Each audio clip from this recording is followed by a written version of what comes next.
The brutal reality: power leaves you friendless. Machiavelli. You want power. Most people do. Maybe not the throne, maybe not the world stage, but you want control over your life, over your choices, over the chaos. You want to be the one who doesn't flinch when the world trembles, the one others look to for decisions, the one whose presence bends reality just a little bit. But here's the truth: no one tells you the kind of truth Machiavelli whispered with a pen dipped in blood and reality. The higher you climb, the colder it gets. The more power you hold, the more invisible walls rise around you. You don't just gain control, you lose something equally vital. You lose trust, you lose warmth, you lose what the world calls friendship. This sounds bleak at first, maybe even paranoid, but let's slow down and unpack it carefully. You see, Machiavelli wasn't cynical, he was clear-eyed.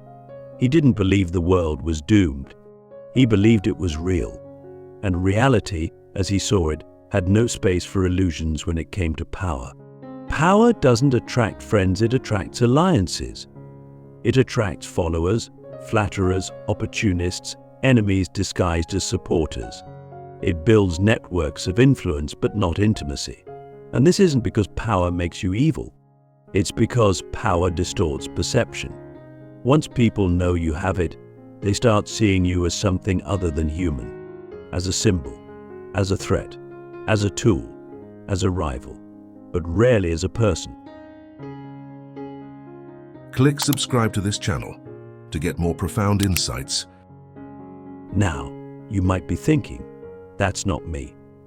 I don't want that kind of toxic power. But let's be honest, we all want some power. The power to set boundaries, the power to create, the power to not be used.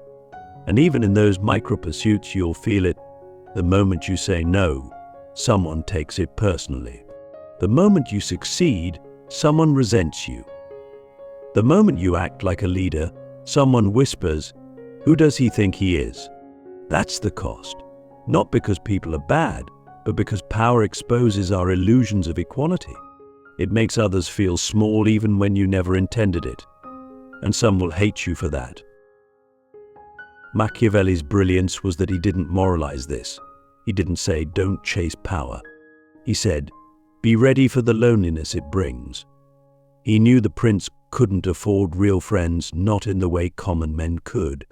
He knew that emotional loyalty couldn't be counted on when stakes were high. So he advised rulers to create structures of dependence, not bonds of affection. Because affection fades under pressure. Self-interest, on the other hand, is predictable. But don't mistake this for despair. There's power in facing this reality. Because once you accept that power isolates, you stop needing false comfort. You stop expecting pure love in impure structures. You become more precise, more awake. And ironically, that clarity allows you to form better connections, ones rooted in shared values, not shared illusions. Still, the ache of friendlessness is real, and it gets sharper the more ambitious you become. Because the road to influence requires decisions that others won't understand. It demands sacrifices others aren't willing to make. And most people bond over sameness, over shared weakness, shared struggle, shared powerlessness. When you step beyond that, you step out of the tribe. You become the outlier, the lone wolf. Not because you reject others, but because most can't walk with you where you're going. So here's the question that cuts to the bone. Are you ready for that? Are you willing to trade warmth for clarity?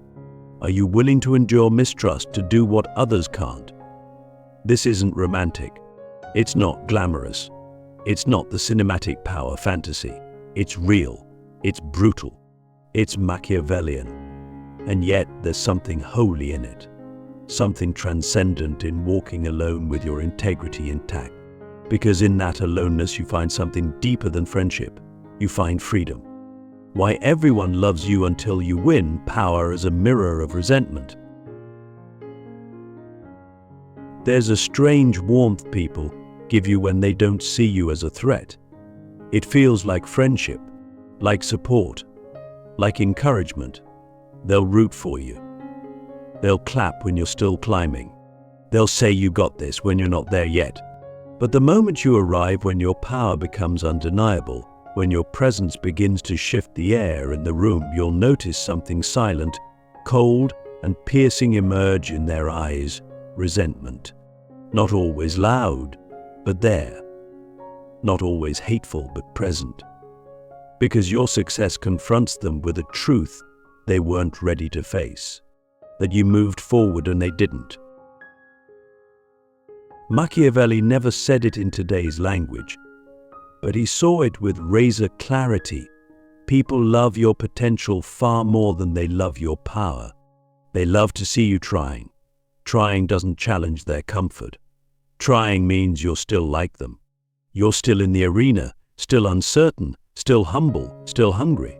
But the moment you break out of that, the moment you claim your place unapologetically, the moment you stop asking for permission and start taking what's yours, something in their psychology shifts.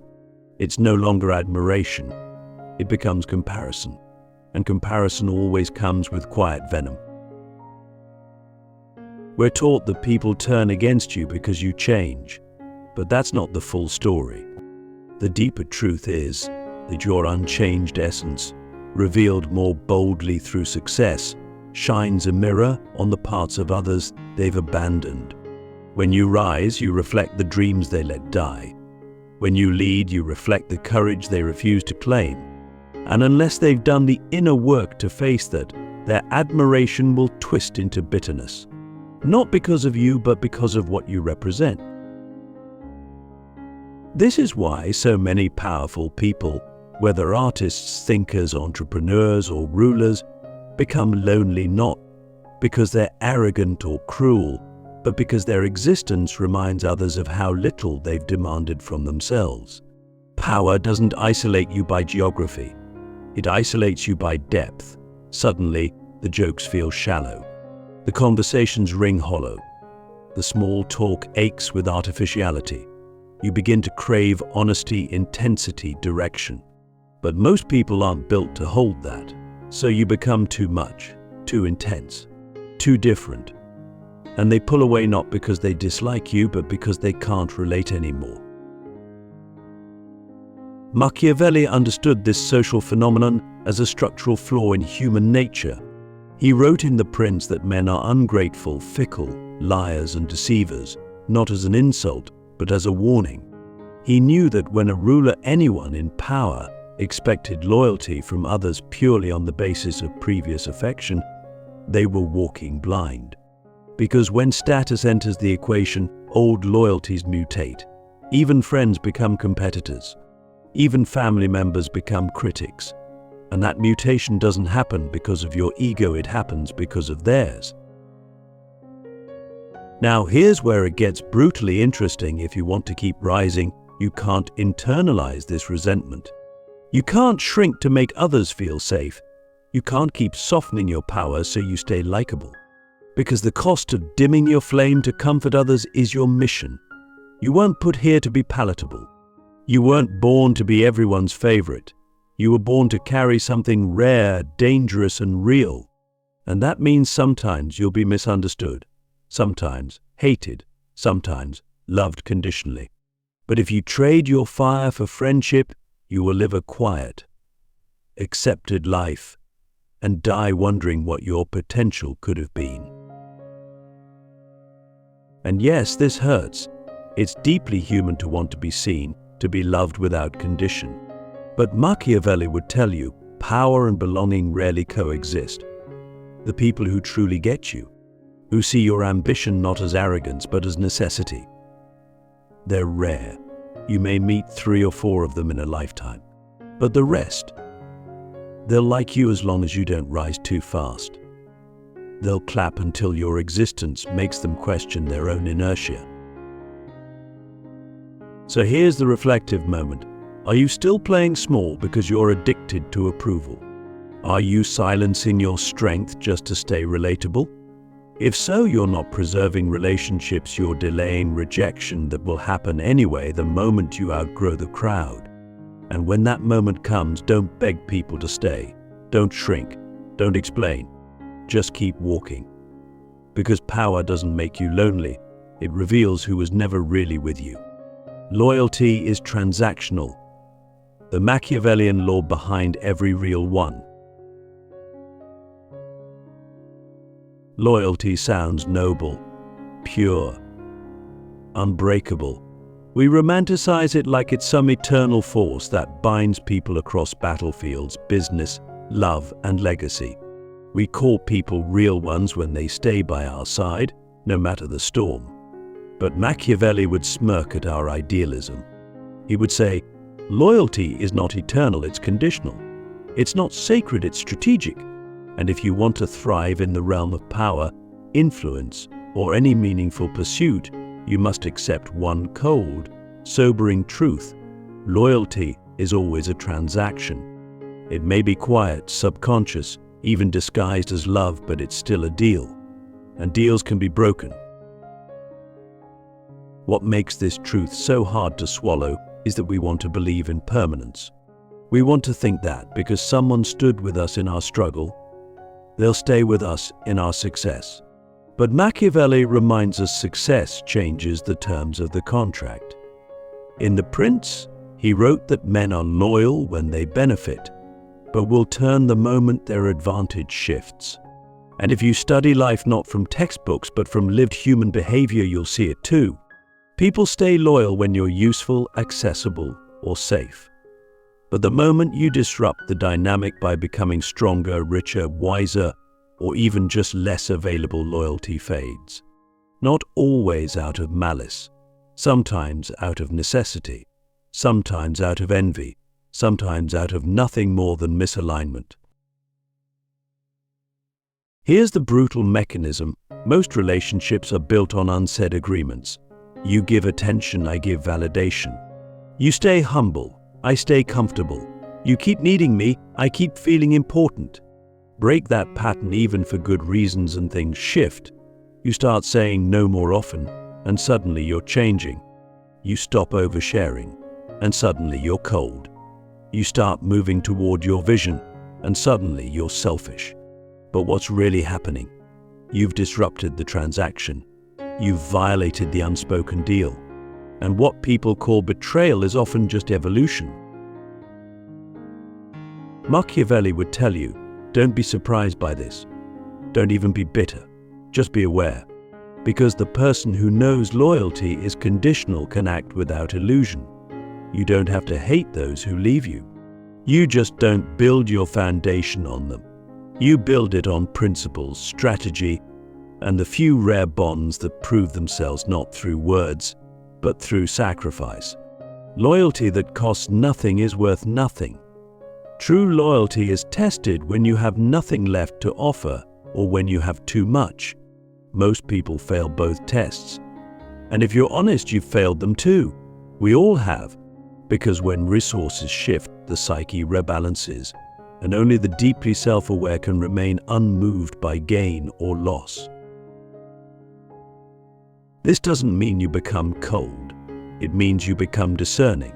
You stop being surprised when people act in their own interest.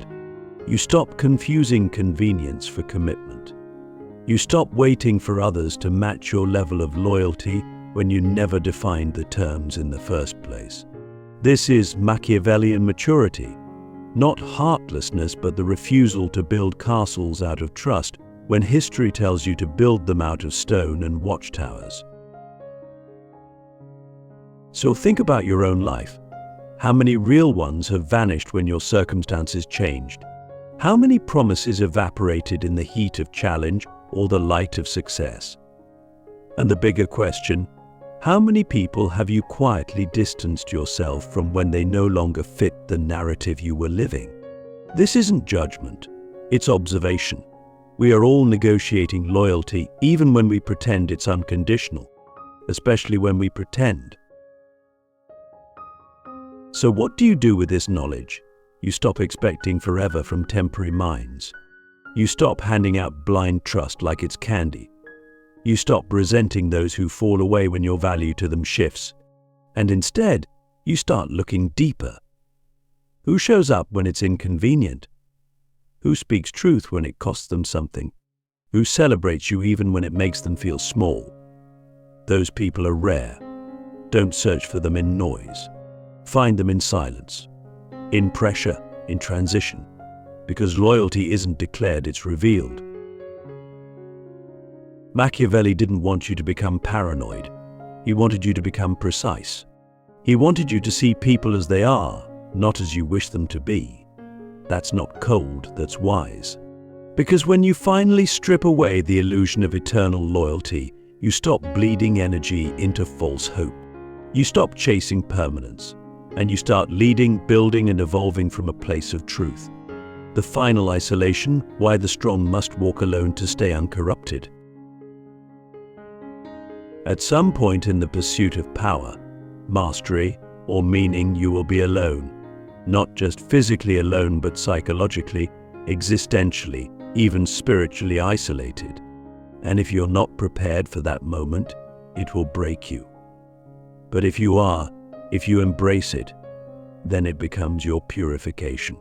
Because here's the paradox Machiavelli knew but few dare to accept.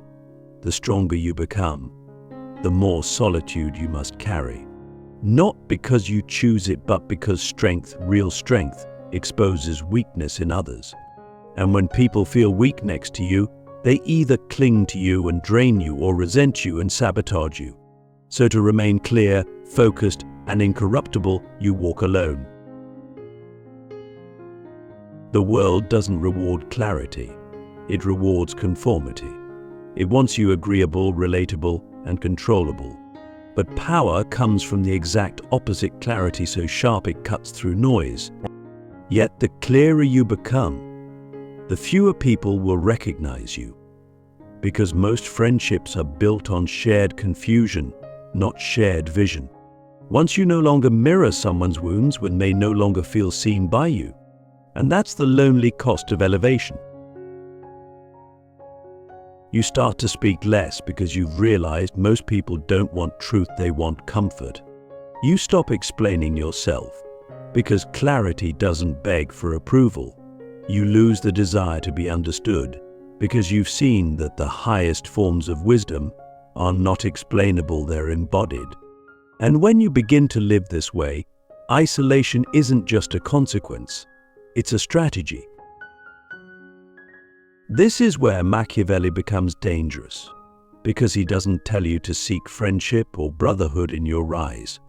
He tells you to be feared when love is not an option. Why? Because dependence on others' approval is a chain, one you wear smiling, thinking it's loyalty or love, when really it's leverage against you. To become truly free, you must break that chain. And that means walking alone long enough to know who you are without reflection, without applause, without reassurance. Only then can you return to the world not needing it. And here's the deeper truth: solitude doesn't weaken you. It removes the noise that weakens you. When you are surrounded constantly, your mind fragments trying to fit, respond, please, impress. But when you're alone, truly alone, the self emerges without disguise. You see your shadows. You confront your emptiness. And if you can sit in that fire without reaching for distraction, you earn a form of power no one can give you: inner sovereignty. The strong must walk alone because power without solitude becomes addiction. Fame, money, control, they start to own you unless you've trained yourself to walk away from them. And solitude is that training. It teaches you to be full in emptiness, to be complete without company, to be dangerous without violence. That's the essence of true leadership: not control over others, but mastery of self. Ask yourself, have you ever sat in silence long enough to meet the version of you that isn't trying to impress, fix, or prove anything? Have you ever walked a road so alone that your only companion was your own mind? And did you make peace with that mind or run from it? The final test of power is not how many follow you. It's how unchanged you remain when no one does. When you're forgotten, misunderstood, doubted, or even betrayed, can you still walk forward? Can you still create? Can you still love without being loved back? That is the weight the strong carry. That is why they seem alone. Not because they failed to make friends, but because they refused to be corrupted by needing them. In the end, Machiavelli's greatest lesson wasn't manipulation. It was liberation. He wasn't telling you to destroy others. He was daring you to stop being destroyed by their expectations. Power leaves you friendless, but it also leaves you free. And in that freedom, you don't find despair. You find clarity. You find purpose. And if you're strong enough, you find yourself.